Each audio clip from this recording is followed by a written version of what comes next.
The quest for real education.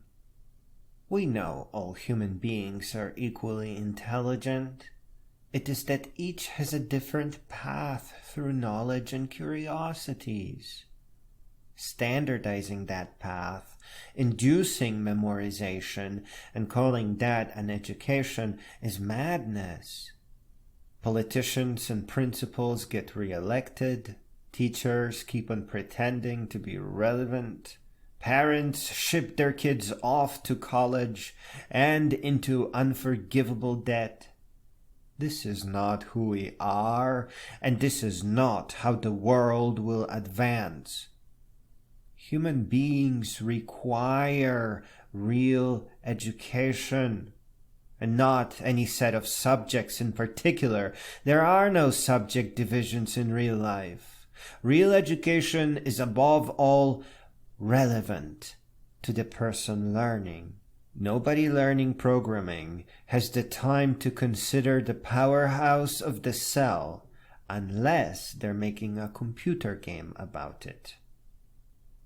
Very often, people are told to stop learning and get into organized education, where they will start temporarily memorizing disconnected facts for imaginary grades and a diploma.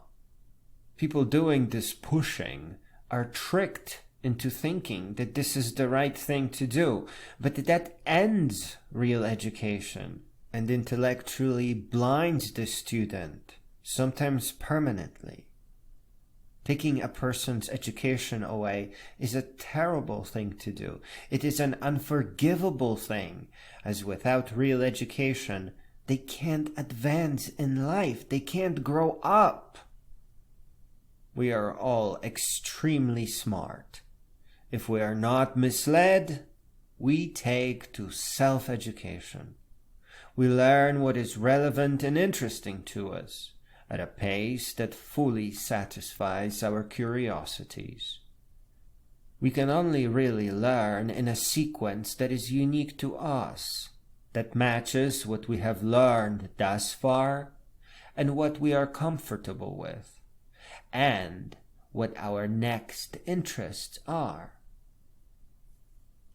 Real education is beautiful, and it is pure joy. The reward is all the new things we can create with our hands or mind. When we don't understand something, we make infinite room to understand it. We may push current pursuits aside and set off on an adventure within an adventure. Things that call to us are also the things that we will frequently return to, and thus continue learning and refine our talents. Grades, subject divisions, timed periods of learning, tests to test the incomprehensible are toxic to real education.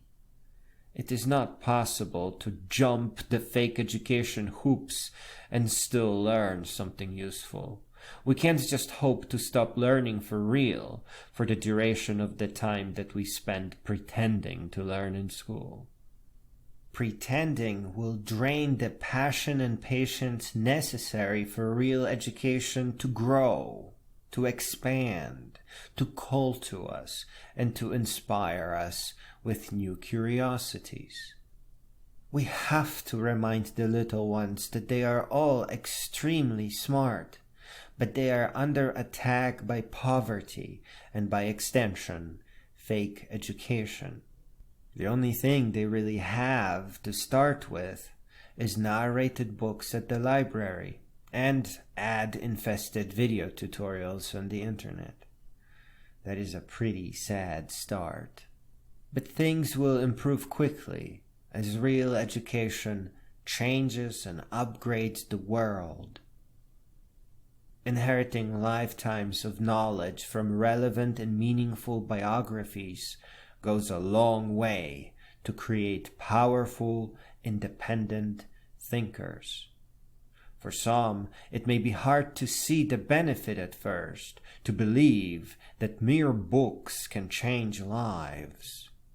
But books don't just give us new information to work with. They transform our minds. Books extend our abilities.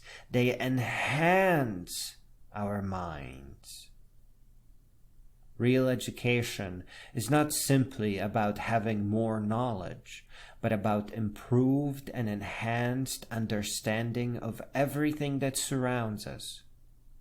When tough kids in a bad school say that education does nothing for them, they don't know that the education they are getting is completely fake.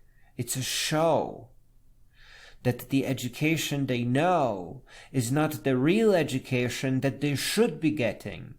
The real education that is their inheritance, their treasure, and their right.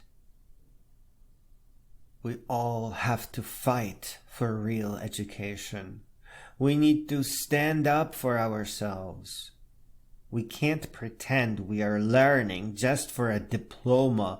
There is no time for that in life, and everybody knows the diploma is meaningless. We need real lessons that make our minds better and stronger and sharper, that fill us with knowledge and wisdom and greatness. We are all meant to become great beings.